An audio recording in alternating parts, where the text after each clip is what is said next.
Good morning students, कैसे हैं आप। मैं गुरमेश सर दक्ष अकेडमी लाडवा यूट्यूब चैनल में आपका स्वागत करता हूं। बच्चों, आज हम स्क्वायर रूट की एक बहुत ही शानदार ट्रिक डिस्कस करेंगे। जिन नंबर्स का स्क्वायर फाइंड आउट करना आपके लिए काफ़ी मुश्किल होता है, उन नंबर्स के स्क्वायर रूट हम with in second find out करेंगे, और वो भी बिना ज़्यादा बड़ी कैलकुलेशन के। चलिए स्टार्ट करते हैं। बच्चों, सबसे पहले हम ये क्वेश्चन लेते हैं, देखिएगा ज़रा ध्यान से इस क्वेश्चन को। हमें इसका स्क्वायर रूट फाइंड आउट करना है। ओके, 7 प्लस में 2 अंडर रूट 10। हम बच्चों यहाँ पे एक एग्जांपल लेते हैं, देखिएगा 18 प्लस में अंडर रूट 49। इन दोनों क्वेश्चनों में फ़र्क है बच्चों। देखिएगा कई बार स्टूडेंट्स कंफ्यूज हो जाते हैं कि इसको वो इसी जैसा समझ लेते हैं, जबकि इन दोनों में क्वेश्चनों में फ़र्क है। पहले तो आप इसको देखिएगा ज़रा, यहाँ पे देखिएगा बच्चों, इसमें है 49, तो इसको बच्चों हम इस तरह से लिख सकते हैं। 49 का स्क्वायर रूट कितना होता है? 7 होता है। तो यहाँ पे जब हम इसको प्लस करेंगे तो कितना आएगा? 25, और 25 से आपका आंसर कितना आ जाएगा बच्चों? 5 आ जाएगा। लेकिन क्या यहाँ पे अंडर रूट 10 को भी आप ऐसे ही कर सकते हो? यस, जैसे हमने 49 का किया था, ऐसे आप अंडर रूट 10 को नहीं कर सकते। तो इसमें हम एक अलग प्रोसीजर अप्लाई करेंगे, उसको भी मैं सिखाता हूँ। अगर बच्चों मैं इसके आंसर की बात करूँ, जो मैंने कहा कि देखते ही आप इसका आंसर लगा दोगे, तो इसका आंसर आएगा बच्चों अंडर रूट 5 प्लस में अंडर रूट 2।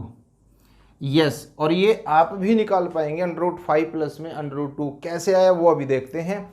हम डिस्कस करते हैं बच्चों इसको, कि हम एक पैटर्न देख लेते हैं। पैटर्न मैं आपको सिखा देता हूँ, उसके बाद देखते ही आप कैसे आंसर लगाएंगे वो देखते हैं। सबसे पहले बच्चों देखिएगा, ये जो 7 है इसको हम लिख सकते हैं 5 प्लस में 2। ओके, ध्यान से देख लीजिएगा ज़रा। 5 प्लस में 2 प्लस 2, और जो 10 है बच्चों उसको हम लिख सकते हैं अंडर रूट 5 और अंडर रूट 2। देखिएगा अभी भी ये इसी के इक्वल है।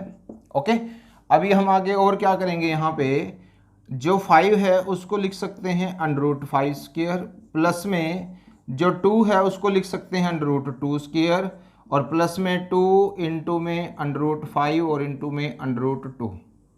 ओके, देखिएगा ये चीज़ हमने यहाँ पे कर दिया, इसको कन्वर्ट करके। ओके, यहाँ तक आई थिंक ये क्लियर हो गया होगा। अभी मैं कंसेप्ट समझा दूँ, फिर उसके बाद हम डायरेक्ट ही करेंगे इस क्वेश्चन को, इतना हमें करने की ज़रूरत नहीं है। यहाँ पे बच्चों हमने एक एल्जेब्रिक आइडेंटिटी यूज करी है, A square plus B square plus 2ab। Okay, देखिएगा यहाँ पे जो ये अंडर रूट 5 है ये ए को रिप्रेजेंट करता है, अंडर रूट 2 बी को रिप्रेजेंट करता है, इसी तरह से ये 2 ये ए और ये बी। आपको पता है A square plus B square plus 2ab किसके इक्वल होता है बच्चों? A plus B whole square के इक्वल होता है। तो इसका मतलब क्या है बच्चों, जो ये अंडर रूट के अंदर लिखा हुआ है हमने, तो इसको हम इस तरह से लिख सकते हैं under root 5 under root 2 square, और यहाँ पे ये स्क्वायर रूट। और आपको पता है बच्चों स्क्वायर रूट और स्क्वायर जो है वो एक दूसरे को कैंसिल कर देते हैं। तो इसका आंसर बच्चों हमारे पास क्या आया? Under root 5 plus under root 2। देखिएगा बहुत ईजी है। पहले सिर्फ आपने इस स्टेप को समझना है। इस स्टेप को समझने के बाद आप यहाँ डायरेक्ट आंसर पे कैसे पहुँच रहे हैं अभी मैं आपको और बता देता हूँ। इसमें ये हमने यहाँ पे A square plus B square plus 2ab, जो मोस्ट इंपॉर्टेंट पॉइंट है बच्चों इसके अंदर, वो इसके फैक्टर करना है। ओके, जो हमारे पास आइडेंटिटी है, जो हमने देखते ही आंसर लगाया वो कैसे है, वो हमें इसके फैक्टर्स करने सीखने पड़ेंगे। ओके, देखिएगा बच्चों यहाँ से हमारे पास जो ये आंसर आया है ये किस तरीके से हमें करना है। हमें बच्चों यहाँ पे लिखना है 2, और जो ये यहाँ पे जो भी नंबर होगा देखिएगा उसको हमने इस तरह से ब्रेक कर देना है। ओके, जैसे ये आ गया हमारे पास, तो जो यहाँ पे देखिएगा 2a और b, तो ये a होगा आपका, ओके, और ये होगा b। तो जो आंसर आएगा बच्चों आपके पास वो आएगा a प्लस में b। यस, बिल्कुल इजी, a प्लस में b।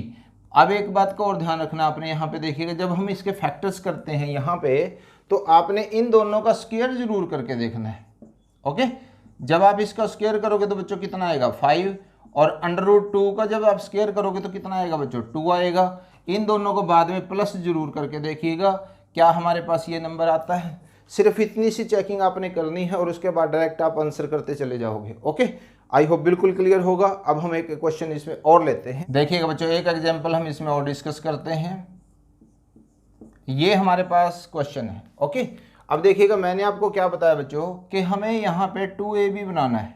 ओके, तो हम क्या करेंगे बच्चों, 2 इंटू में 15 को कैसे लिख सकते हैं? अंडर रूट 5 और अंडर रूट 3। अब देखिए अंडर रूट 5 का स्क्वायर कितना होता है बच्चों? 5 होता है, और अंडर रूट 3 का स्क्वायर कितना होता है बच्चों? 3 होता है। तो इन दोनों को जब आप प्लस करते हैं तो क्या आता है बच्चों? देखिएगा 8 आता है। हम यहाँ पे करके भी देख लेते हैं इसको। इतना लिखने की ज़रूरत नहीं है, आप इसके कोई आंसर्स जो है वो डायरेक्ट लगाएंगे, सिर्फ कंसेप्ट को एक बार डेवलप कर लें अच्छे से। ओके, देखिएगा कितना है बच्चों 8 और 8 यहाँ पे है। ये चीज़ बच्चों कंफर्म करनी बहुत ज़रूरी है, क्योंकि जो कमिंग क्वेश्चन है उसमें हमारे दो दो आंसर्स बनेंगे, तो ये चीज़ कंफर्म करनी आपको ज़रूरी है। ये देखिए बच्चों क्या आया हमारे पास a और ये क्या है बच्चों b, तो इसका मतलब इसका जो आंसर आएगा बच्चों a प्लस में b है, तो यहाँ पे क्या आएगा बच्चों √5 प्लस में √3। ओके, आंसर आ गया देखिएगा हमारे पास √5 प्लस में √3। हम यहाँ पे √3 और √5 को इंटरचेंज भी कर सकते हैं, पहले √3 प्लस में √5 भी लिख सकते हैं। ओके, प्लस में आप चेंज कर सकते हो। आई थिंक ये समझ में आ गया होगा। अब देखिए इसी क्वेश्चन को एग्जामिनर कैसे चेंज कर सकता है वो भी देख लीजिएगा। एग्जामिनर आपको इस तरह से भी दे सकता है, देखिएगा ये देखने में बिल्कुल अलग क्वेश्चन लग रहा है, लेकिन ये बिल्कुल सेम टू सेम क्वेश्चन है। आपने क्या करना बच्चों, ध्यान से देख लीजिएगा, यहाँ पे हमें 2ab चाहिए। ओके, तो एक तो 2 होना जरूरी है यहाँ पे, फिर a और b भी हमें मल्टीप्लिकेशन में, और वो जो मैंने प्रोसेस बताया उससे। अब देखिएगा क्या यहाँ पे 60 के अंदर हमारा 2 है, क्लियर। तो यहाँ पे एक चीज़ आपको और करनी पड़ेगी बच्चों, देखिएगा अगर आप 60 के यहाँ पे फैक्टर्स करते हैं, क्या करते हैं 60 के फैक्टर्स करते हैं, तो फैक्टर्स क्या बनते हैं बच्चों यहाँ पे देखिएगा। हालांकि इतना करने की ज़रूरत नहीं है, सिर्फ आपको समझा रहा हूँ, क्योंकि कई बच्चों को प्रॉब्लम आती है फैक्टर्स करने में भी। ओके, तो यहाँ से देखिएगा बच्चों क्या है हमारे पास 2 × 2 5 और 3, 2 × 2 × 5 × में 3। क्लियर है बच्चों। अगर ये अंडर रूट में हम ऐसे रखते हैं तो यहाँ से देखिएगा ये स्क्वायर रूट में आप सीख चुके हो, तो इसका स्क्वायर रूट कितना आ जाएगा बच्चों 2 आ जाएगा। यानी कि जो हमारे पास ये वैल्यू है इसको हम इस तरह से लिख सकते हैं 5 × में 3। क्लियर है बच्चों। अब देखिएगा क्या ये क्वेश्चन बिल्कुल सेम टू सेम ऐसा ही नहीं हो गया, क्लियर। ये 2 है आपके पास, ये a है और ये आपके पास b है, तो इसका आंसर भी सेम बच्चों यही आएगा √5 प्लस में √3। ओके, दो कंसेप्ट मैंने आपको करा दिया। अब इसी के लेवल पे हम तीसरा क्वेश्चन और देखते हैं। नेक्स्ट क्वेश्चन है बच्चों 14 प्लस में 6√5। ओके, 14 प्लस में 6√5। अब देखिएगा इसमें थोड़ा सा चेंज आया बच्चों हमारे पास, जो पिछले क्वेश्चन था उससे। यहाँ पे देखिएगा हमें बच्चों यहाँ पे चाहिए 2ab। इसका मतलब क्या बच्चों, यहाँ पे 2 और जो ये 6 है इसके अगर हम फैक्टर करते हैं तो 2 और 3 आएगा बच्चों हमारे पास, और ये क्या हो जाएगा √5। क्लियर है बच्चों। देखिएगा 2 × 3 और √5, तो इसका मतलब बच्चों ये a है हमारे पास और ये क्या है बच्चों b है। तो अभी जो मैंने आपको कहा था कि प्रोसेस चेक जरूर कीजिएगा, 3 का स्क्वायर करोगे तो बच्चों कितना आएगा 9, √5 का स्क्वायर जब आप करोगे तो कितना बनेगा बच्चों 5, इन दोनों को प्लस कीजिएगा, कितना है बच्चों 14। क्या आपके पास यहाँ पे है, बिल्कुल है। तो इसका मतलब जो इसका आंसर आएगा बच्चों वो a प्लस में b आएगा। इसका मतलब क्या बच्चों 3 प्लस में √5, डैट इज योर आंसर। बिल्कुल डायरेक्ट क्वेश्चन आप कर सकते हो। समझ पाए हो इसको, कंसेप्ट को। एक बार कंसेप्ट क्लियर हो गया फिर तो आप डायरेक्ट आंसर्स करना स्टार्ट कर दोगे। ओके, अब बात बच्चों ये आती है, कई बार क्या होता है यहाँ पे देखिएगा बीच में वो माइनस भी दे सकता है एग्जामिनर। क्लियर है। अगर माइनस होगा घबराने की ज़रूरत नहीं है, तब भी आपके पास ये a माइनस में b आ जाएगा, क्योंकि हमारे पास बच्चों एक आइडेंटिटी होती है a² plus b² plus 2ab। इसका आता है बच्चों a plus b whole square, और एक आइडेंटिटी बच्चों ये है a plus b² minus 2ab equal to a minus में b²। तो इस आइडेंटिटी के बेस पे हम पहले क्वेश्चंस कर चुके हैं, और इस आइडेंटिटी के बेस पे मैंने बच्चों अभी आपको क्वेश्चन बताया, सिर्फ माइनस का फर्क रहेगा। तो जो इसका आंसर आएगा बच्चों कितना आएगा 3 माइनस में √5। बहुत इजी है, देखिएगा 3 माइनस में √5, बिल्कुल इजी।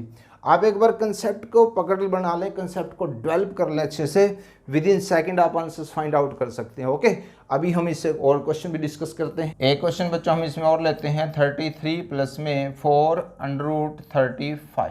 देखिएगा जरा ध्यान से, क्लियर है। अब जब बच्चों हम इसमें यहाँ पे हमें 2ab बनाना है, क्लियर। तो एक तो देखिएगा यहाँ पे हमें 2 चाहिएगा तो 2 आएगा बच्चों हमारे पास। 4 के फैक्टर करोगे तो बच्चों क्या बनते हैं आपके पास 2 × 2 बनेंगे ना, तो एक 2 तो हमारे पास आ जाएगा। हमें यहाँ पे a चाहिए, लेकिन जो 35 है इसके भी फैक्टर बनते हैं बच्चों √7 और √5। अब देखिएगा तो यहाँ से बच्चों हमारे पास 2 × 2 × √7 और √5, हमारे पास 3 हो गए हैं यहाँ पे ये। तो हम क्या करेंगे, इसको हमें सिर्फ a और b चाहिए, देखिएगा हम इस सारे को a और इस सारे को हम b मान लेंगे। अब बात ये आती है बच्चों, क्या ये 33 यहाँ से आता है? तो हम क्या करेंगे बच्चों, 2√7 का स्क्वायर करेंगे यहाँ से। क्लियर है? तो 2√7 का स्क्वायर करोगे तो बच्चों कितना बनता है 4, और √7 हट जाएगा यहाँ से √, तो कितना आ जाएगा 7, तो कितना है बच्चों 28। इसी तरह से जो √5 है, जब आप उसका स्क्वायर करते हो तो बच्चों कितना आता है 5 आता है। दोनों को प्लस करेंगे तो कितना है 33। इसका मतलब हमारे पास a ये है और b ये है, तो जो इसका आंसर आएगा बच्चों वो आएगा 2√7 प्लस में √5, क्योंकि यहाँ पे बच्चों क्या है देखिएगा प्लस, तो यहाँ पे क्या आएगा बच्चों प्लस। अगर यहाँ होता माइनस तो यहाँ पे क्या जाना था हमारा माइनस। समझ पा रहे हो उस पॉइंट को? ओके, इसी जैसा एक क्वेश्चन और डिस्कस करते हैं। सेम क्वेश्चन है बट एक डिफरेंट टाइप से होगा। देखिएगा उसमें क्या आएगा बच्चों, हमारे पास ये चीज़ है। देखिएगा जो ये चेकिंग करनी होती है ना बच्चों, ये क्यों जरूरी है, इस क्वेश्चन में आपको क्लियर हो जाएगा। फैक्टर्स तो देखिएगा सेम बनेंगे इसमें भी, 2 × में 2 √5 √7। मैंने बेटा √5 पहले लिख दिया। अभी इसमें देखिएगा क्यों लिखा, अभी देखते हैं। तो यहाँ से देखिएगा जब हम इसका स्क्वायर करते हैं तो 28 आता है, इसका स्क्वायर करते हैं तो बच्चों 5 आता है, टोटल आता है हमारे पास 33। लेकिन यहाँ पे 33 टोटल में नहीं दिया गया आपको, यहाँ दिया गया 27। तो बच्चों मेन चीज़ ये है कि हम कौन सा फैक्टर यहाँ से चूज करेंगे। ओके, तो यहाँ पे जब हम इसका स्क्वायर करते हैं तो क्या आता है बच्चों हमारे पास, देखिएगा 4 और √5 का स्क्वायर कितना आएगा बच्चों 5, तो ये कितना है बच्चों 20। और इसी तरह से √7 का जो स्क्वायर आया बच्चों वो कितना आया है 7, तो ये 27 हो गया। अब देखिएगा ये 27 है। देखिएगा बच्चों सेम क्वेश्चन आपके पास लास्ट में जो है 435 435, तो यहाँ पे ये कंफर्म करना ज़रूरी है आपके लिए। ओके, हर तरह का क्वेश्चन मैंने डिस्कस किया बच्चों, ध्यान से देख लीजिएगा। तो यहाँ पे बच्चों हमारे पास कितना है, देखिएगा 27 है। क्लियर है पॉइंट? तो इसका मतलब क्या है, ये हमारा a है और ये हमारा b है। तो आंसर में क्या बताना बच्चों आपने, a प्लस में b। इसका मतलब क्या है 2√5 प्लस में √7। समझ रहे हो पॉइंट को? कंसेप्ट को सीखने के बाद ही आप ये चीज़ें अच्छे से कर पाओगे, मिस्टेक्स आपकी कम से कम होंगी। ओके, आई होप बच्चों आज की क्लास आपको बहुत अच्छी लगी होगी, सभी कंसेप्ट अच्छे से क्लियर हुए होंगे। सो वीडियो को लाइक शेयर तो बनते ही है बच्चों, लाइक शेयर कीजिएगा, कमेंट कीजिएगा अगर आपको कोई प्रॉब्लम आती है, और चैनल पर नए हैं तो सब्सक्राइब करना मत भूलिएगा, बेल आइकन को हिट करना मत भूलिएगा, ताकि टाइम से आप नोटिफिकेशन गेन कर सकें। Thank you very much.